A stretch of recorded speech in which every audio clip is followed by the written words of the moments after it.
Hey everybody, Matt from RVTravelAdventures.com, and today we're talking about Sebastian Inlet State Park over on the Atlantic coast of Central Florida. We're going to run it through our standard campsite rating system. In our ratings, we talk about the ease of entry, how easy it was for us to get into the site, overall site size, site privacy, and then we kind of talk about the activities within the park, hiking, water sports, restaurants, anything like that. Overall park amenities, the bathhouse, the power, the sewer, dump stations, stores, roads, any nearby attractions that kept our interest that were worth checking out while we were there. We rank it on would we stay for a week? Is there enough to keep our interest? And then give it a gut overall reaction. We're going to tally those up at 5 stars, divide it out, and we'll give you an overall rating when we get to the end.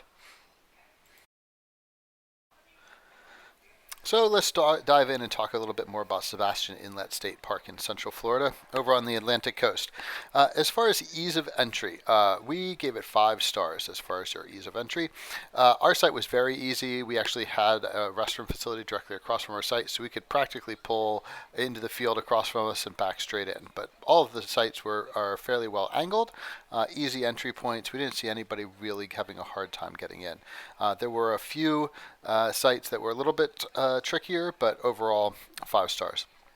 Site size, we were in site 38. It wasn't huge. Some of the sites were a little bit larger. We did give site size overall a 5 because for the most part the sites were actually very well sized. We will note that the sites along the water view sites, were a little bit closer together and a little bit smaller.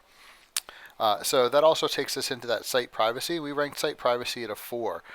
Ours was very, very private. So if you're looking for privacy, you're looking to see your neighbors along the back row in this park, they're very secluded. There's a lot of brush. However, if you're out along the water in the water view, you give up that privacy. Not very private. Everything is kind of wide open along the water, but your trade-off is you get that beautiful water view. So something to consider there. We gave site privacy a 4 overall. Activities within the park, you can't ask for more. We did give it a 5 stars. There is plenty to do in this park. There's a few hiking trails, water sports. If you have a boat or jet ski, there's 2 boat ramps you have access to, as well as areas to tie them up. World-class fishing, both in the Indian River, the inlet, and the Atlantic Ocean, all accessible from the park. There's a restaurant within the park that serves breakfast and lunch. Full swim beach, protected swimming area, snorkeling. They also offer kayak rentals and kayak tours, so you can't ask for more. There is so much to do in this park, whether you like to be active or just lay on the beach. The amenities within the park, however, we did give it 2 stars. The bathhouse was fine. It was well kept. However, the power here is terrible. They admitted when we checked in that the power is unstable. They listed that way on Reserve America, and sure enough, they were right. At one point, we lost power completely, and we were the only people to call the ranger station and have them come out and check it. They ended up being able to reset the breaker for our whole section of the park. But had we have not been there, if we had been out on the water and left our dogs in the camper, they would have been without power in the hot Florida weather for who knows how long, until somebody would have noticed and called somebody. So the power structure here is definitely an issue. So if you have pets, make sure that you have some type of monitoring system. The dump station was only a single dump station, and when we were checking out, there was quite a bit of a backup waiting for the dump station. So just be patient, or leave super early in the morning or a little bit later in the afternoon, and you'll avoid those problems. There was no real camp store. We couldn't even find ice except for at the restaurant, and they were hand scooping ice into bags. So make sure you come prepared. Hopefully in 2021, when there aren't as many restrictions, some of that stuff will come back, but during our experience, there really wasn't a whole lot as far as the amenities go. Nearby attractions, there's a few things. We gave it a 3 stars. Not a whole lot in the area, but you can drive up into Melbourne Beach or even down into Vero if you're looking for some extra things to do in restaurants, but it is a little bit of a drive. As far as would we stay here for a week? Yes, we are not huge beach people. So we did give it a 4.5 stars. So we could probably spend half a day on the beach, but the fact that there's a hiking trail, plenty of kayaking trails, you've got the river, you've got fishing, you've got the beautiful Atlantic coast. There's definitely enough here to keep you busy for a week, especially if you have a boat or a jet ski.